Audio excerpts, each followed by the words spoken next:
So we're going to start chapter 18, which is talking about freedom of speech and freedom of the press. And the press is talking about like the media and the news and things like that. So there's a couple of key words you guys need to know before we get into the chapter. This first one is criticize. And criticize means to point out when something is wrong. The next one is express, and that means to say or to show how you feel. Now, there's a couple other important words. We'll get to all of them during the chapter, but I want to hit just two more now.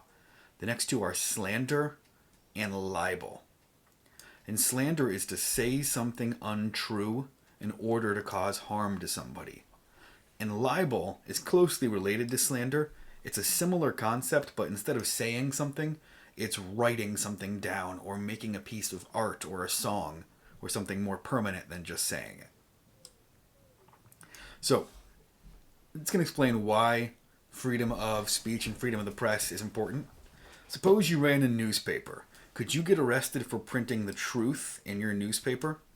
So, in America today, can you print the truth, even if it's unpopular?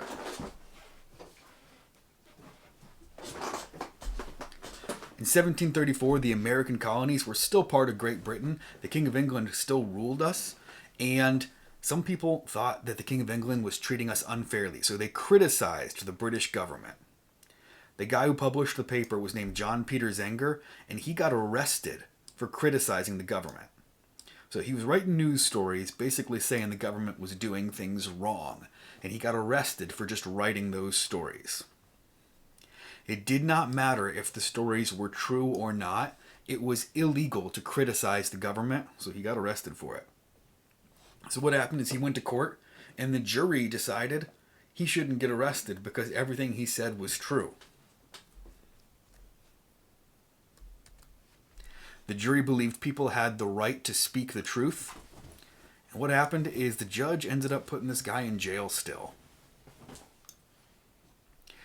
Eventually he gets, out with the help of the people.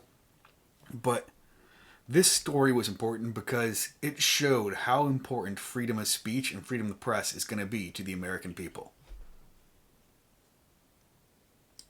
The First Amendment is the thing that guarantees you freedom of speech and freedom of the press. So why are freedom of speech and freedom of the press so important then? There's lots of different reasons.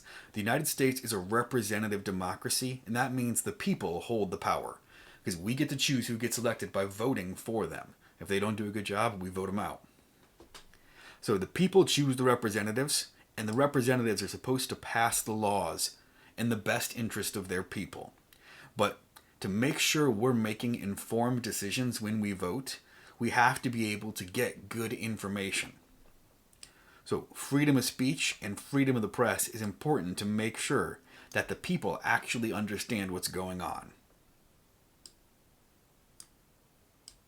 Freedom of speech and freedom of the press can make sure, or they can be used to make sure we're actually getting good and, accurate information. People need facts before they make decisions on who they're going to vote for, what bills and laws they're going to support. So usually, that's all good because the information that we're getting is accurate and it's true. But there's also some negative sides to freedom of speech. Freedom of speech guarantees everyone the ability to speak their ideas publicly, even if these ideas are unpopular or even if they're bad. So if somebody wants to speak out against something that is wrong, they have freedom of speech to do that. If they want to point out something that's, something shady going on, they're allowed to do that. But on that same token, groups like the KKK are allowed to have freedom of speech too. As long as they're not doing anything illegal, they're allowed to speak their mind no matter what their point of view actually is. So freedom of speech comes with a cost.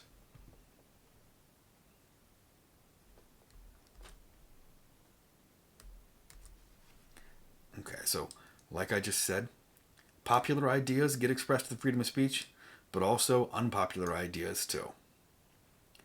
So let's talk about some of the protections and the limits of freedom of speech. The First Amendment clearly states what the government cannot do. The government cannot pass any laws that take away freedom of speech. And there's lots of stuff going on right now with that. with these tech companies like Facebook and Twitter, and if that should be protected under freedom of speech, or if Twitter is allowed to take down your post. There's actually court cases going on about that topic right now. So some of the ways freedom of speech is protected. You can speak freely without fear of being arrested or stopped. You can say what you believe is true even if you are wrong. So if you guys have ever gone on YouTube and seen people posting flat earth videos explaining why the earth is flat, they're allowed to do that because they believe it. Even though what they're saying is incorrect and wrong, they're allowed to post those things because they honestly believe them. The Supreme Court said that freedom of speech covers more than just speaking. You could express your ideas through many different ways, though. You can write a newspaper article. You can make signs, pictures. You can join in a march or a protest, as long as that protest isn't breaking the law. Those are all parts of freedom of speech, too. So freedom of speech is not just speaking.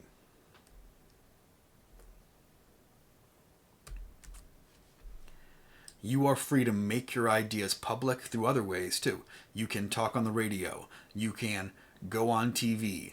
You can post on the internet, Facebook, Twitter, Instagram. You can go on a podcast. You can speak in any public place. That doesn't mean you can go into somebody's private property and say you have freedom of speech there. It's not the same as a public area. So, some of the limits. Supreme Court said there are some limits to freedom of speech. You can't use freedom of speech to break a law. So you can't lie to people and, tell them things that are untrue in order to cheat them out of their money. There's actually a good documentary about this famous tech billionaire woman who came up with a new medical procedure, and she told all these people she had this revolutionary way to do blood testing. And what happened is people got really hyped up about it.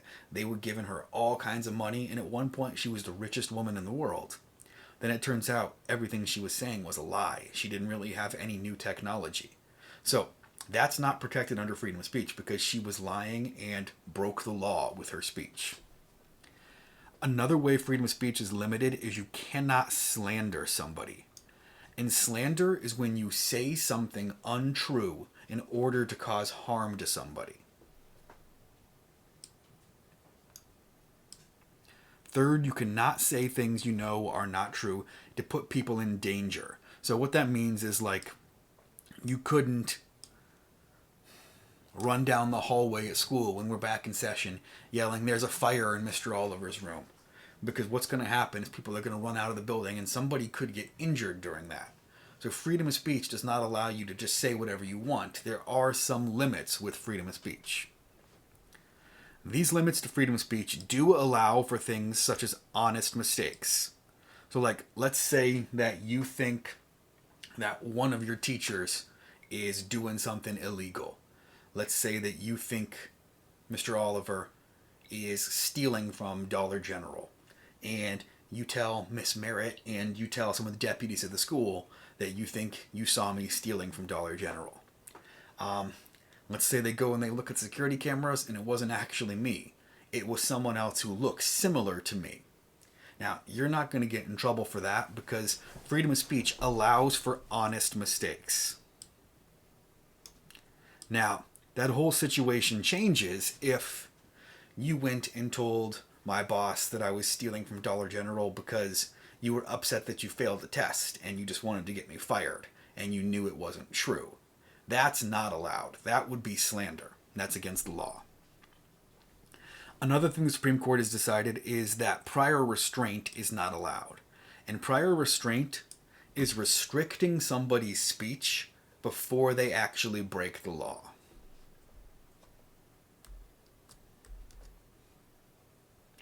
So, a couple of ways that the freedom of the press, which means the news and the media, are protected. Writers and artists are allowed to make films. They're allowed to, put their opinion out there on different web pages, different articles, and things like that. They can print the truth as they see it, and they are free to criticize the government. So if you guys have been seeing people's Facebook posts and YouTube videos, there's lots of people saying things that I think there's no way they can be true. But they're allowed to make those stories because they honestly believe those. The news is also allowed to make honest mistakes. So, some ways that the press is limited. They are not allowed to make false stories about somebody on purpose. That is called libel. So slander is when you say something untrue to cause harm. Libel is when you write something or produce something like a documentary or a YouTube video spreading lies about someone in order to cause harm. If you do that and somebody gets fired from their job or they lose something because of some lie that you spread, you can get sued and have to pay large amounts of money for it. So there is a couple more limits on freedom of speech. You're not allowed to publish anything that could hurt national security. So what that means is, like, let's say that you are a member of the military. You can't go on Facebook or Twitter or Instagram and post right before you do some secret mission, because that could jeopardize American security. That can make it so the mission is a failure and people die. So freedom of speech doesn't mean you can just say whatever you want. There are some limits. And it's also limited where people are not allowed to publish obscene material. And obscene means things that are offensive. And that gets a little bit tricky because what's obscene to one person or one community might not be obscene to another. Okay, so I want to tell you guys a quick story about a court case with some students and their freedom of speech. In 1965, the United States was fighting the Vietnam War. And a lot of people in America don't agree with the Vietnam War. They think there's no reason we should be in Vietnam fighting, having our people die. So in December of 1965, some students in Des Moines, Iowa decided to protest the war. Mary Beth Tinker and her brother and their friend Chris all decided to wear black armbands to school. So all they were doing was wearing black armbands, and they said those armbands were to protest against the Vietnam War. They made no speeches, they didn't disrupt class, they didn't carry any signs, they didn't, stand out in the hallway shouting. They only wore the armbands in silent protest. So people at the school knew the students were planning on wearing the armbands, and they had a meeting to decide what to do before the students even did anything. The officials believed the school was no place for a protest. They believed that the students were there to learn and they had to follow the school rules. So they decided to send home any student who wore a black armband. When the kids showed up, they were immediately sent home. So what happened? The parents of those kids said that's unfair. They ended up taking the school to court, and they said the students had caused no problems. They shouldn't have been sent home.